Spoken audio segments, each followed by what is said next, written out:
This is the iPhone 14 Pro, and this is the longest I think I've ever used a phone. This phone came out back in September of 2022, and ever since then, I've used it.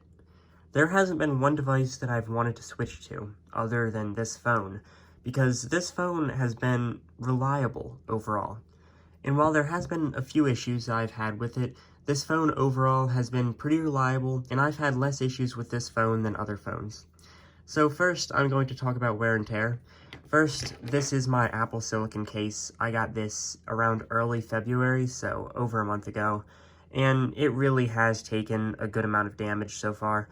I've only dropped this phone maybe 3 times in this case, but for whatever reason, this case looks really beat up. But one of the things that is really uncontrollable is the shiny edge effect. There's nothing that I can really do about it, and it doesn't really bother me.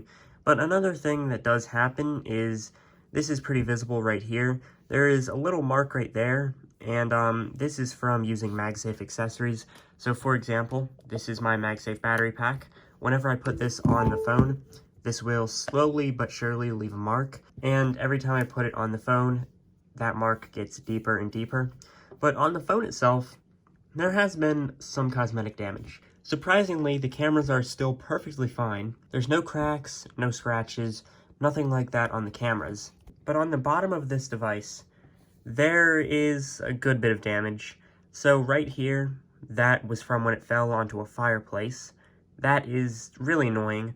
But worse than that, this phone was bent at one point, but it bent out on its own, I guess, maybe from the case I used. And this mark right here, where it's kind of bowed in, that is the only damage that was left. And what annoys me about this is the phone is no longer water resistant because of this. Water can just get in through there, and this is actually much more bent out than it was when I initially discovered this mark, and that's annoying, but it's nothing to get the whole phone replaced about. On my screen protector, I do have this matte screen protector. The fingerprint resistant coating has completely worn off, and speaking of the fingerprint resistant coating, on the cameras, the fingerprint resistant coating is gone too.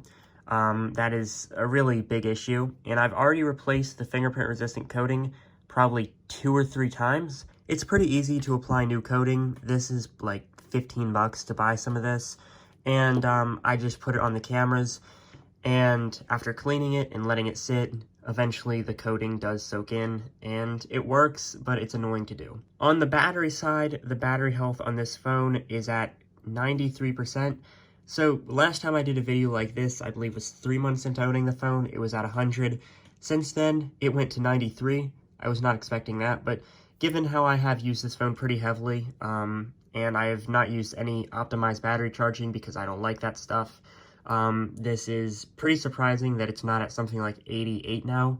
But one thing that has annoyed me, very specifically, is how this accessory right here is useless about 90% of the time, because if I'm on a FaceTime call, or if I'm playing a game, anything like that, and I try to charge this thing with the MagSafe battery pack, with my case on, and even most of the time without the case on, it will think that the phone's overheating, and it will stop charging, and it'll start discharging. There's no way to turn this off that I can find, and that's very annoying because it makes this, $89 accessory useless. That's very annoying. So if I'm using this, I have to have the phone in my pocket or on a table, not using it, and that kind of defeats the purpose for me. It's whatever. There's nothing that I can do about it, so this is iOS 16's fault. Another annoyance that I've had, which is something that I've noted in almost every video that I've made about this phone, the focus distance is absolutely terrible. So something like this, where I got pretty close up to the MagSafe battery pack, it just refuses to focus on the main camera, and I will have to switch to the ultra-wide macro camera to get a good focus on it. That's annoying. I don't know why that happens. I don't know why Apple can't just fix it with better cameras in the future. Hopefully the iPhone 15 will fix that. Another thing that I do wish this phone had was USB-C. That would make everything so much easier, especially while transferring files, because this thing takes forever to transfer a lot of files. But lastly, on the focus distance thing, I'm recording this on an iPhone 11 Pro Max. This is currently a phone that I've been kind of using as a secondary phone for a little while. This phone works fine, and the focus distance is just better. That is really annoying. But to finish up this video, one last thing that I will say. is in a lot of my older videos when I was talking about the 12s and the 13s and the 14s, I was annoyed how Apple switched from the nice curved edge design back to the iPhone 4's flat edge design. Now, after using this design for, what, like 2.5 years now, since the 12s really came out, I like this design a whole lot more than I like using something like a 10 or an 11. It just gives me more grip over the phone, it feels more durable and more solid, and while I wish the cameras were a bit smaller and the phone weighed less, this design I just really like. I have so much grip over this phone, and I barely drop this phone. I've probably dropped this phone twice a month. That's about it. If you enjoyed this video, please leave a like.